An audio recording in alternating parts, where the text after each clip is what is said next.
Danika Watson, nurse practitioner, coming to you today with a new topic. Disclaimer, this is not medical advice, recommendations, or a diagnosis. This does not take the place of a well child check or a sick visit. If you have any questions, please see your healthcare provider.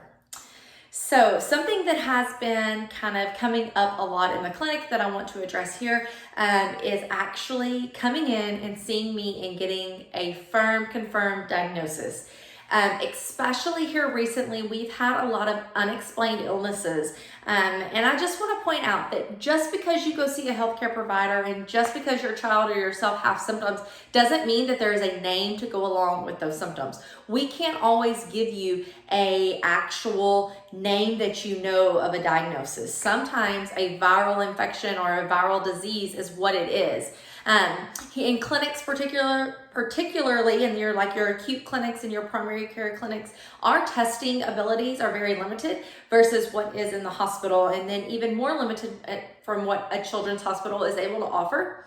But not every fever has a name to go with it, and y'all need to realize that that is okay. We will treat the symptoms and we will treat and support your child and give them what they need, but in the long run, you may not get an actual name for your child's symptoms. Now, that is really hard for some to digest, right? Because we need a name so we can have an antibiotic so we can get back to work into daycare. And I understand that 100%. I am a working mom myself, and so it does hit home. I understand. We all need to get back to our daily lives. However, if your kid is running fever and all of the bacterial tests come back negative, like I've said in my antibiotic video, we don't need an antibiotic, right? We need to let our body do its thing and run the fever. And so just giving a medication for something that we don't have an answer for, we don't have a name for, is not needed.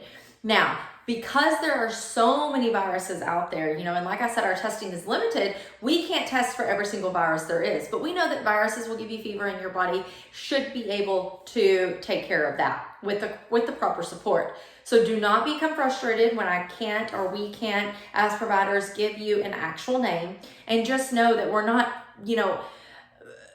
trying to keep you out of work or trying to keep your kid home because we can't give you a name so you can tell their daycare or their school so they can go back, or we can give them a medicine. We need their body to do what it's supposed to do. We need it to warm up. We need it to have that fever. We need it to get rid of whatever's going on its own if possible. And so sometimes those things take time, okay?